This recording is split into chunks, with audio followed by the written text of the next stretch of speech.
So here I've taken a bunch of fresh palak, that is spinach, and I'm going to be washing them thoroughly, submerged in water.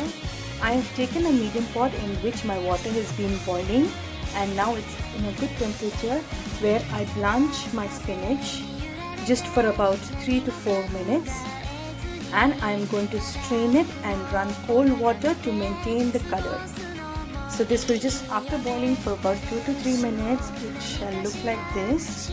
I will immediately drain this, and in the drainer I will run cold water to avoid overcooking of the spinach. Next, I'm going to be taking 2 medium-sized tomatoes and 4 green chilies and grind it into a fine paste. I am taking 4 green chilies to avoid using red chili powder paste. You can even take 2 green chilies if you are less spicy. I am taking 4, so it's better to avoid the reddish tint in your gravy. So here my tomato and green chili paste is ready.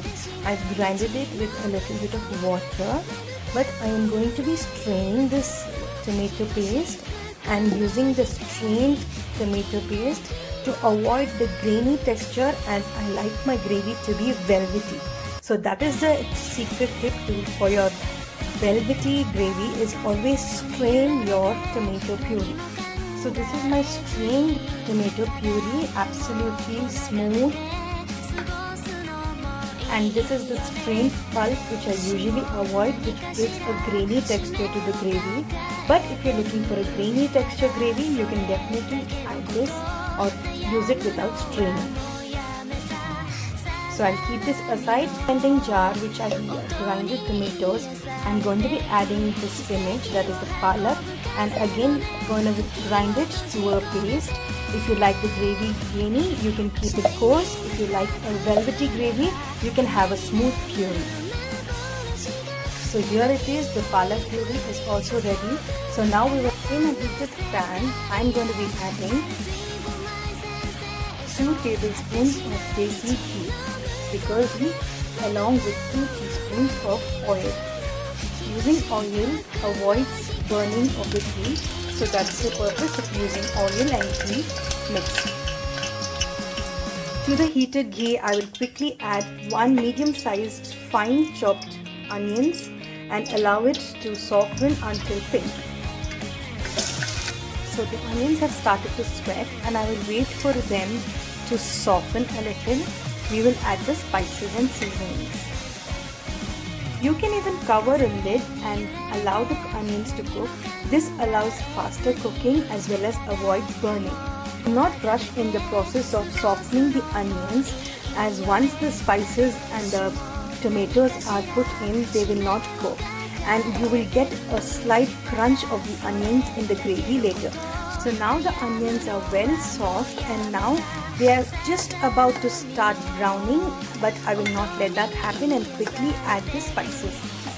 To this I will add a small teaspoon of ginger garlic paste and fry the ginger garlic paste well until the raw smell evaporates. Once the ginger garlic paste smells fragrant, I will add the spices now. I will add half a teaspoon of red chili powder,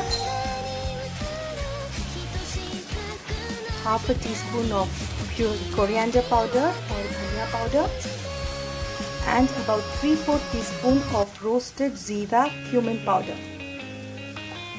Once the spices are roasted, I will quickly add the tomato and green chili puree to this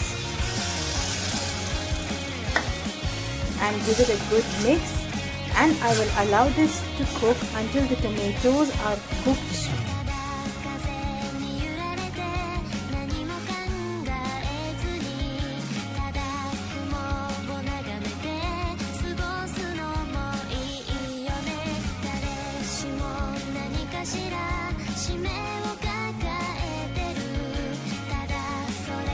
Add half a teaspoon of salt, and be careful because even the paneer will have some salt content in it, and half a teaspoon of garam masala powder and a block of butter. Give this a good mix and allow to cook for some time. I have taken 100 grams of paneer cut into cubes and I will add this raw. Some people do roast it in ghee or butter to give a crispy texture, but that will not imbibe the palak flavor in it. So I am adding it raw so that paneer absorbs the palak flavor into it.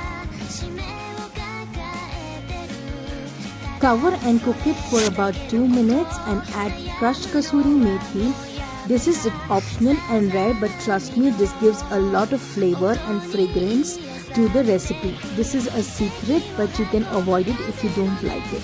Cook it for some time and it's ready to be served. Enjoy your palak paneer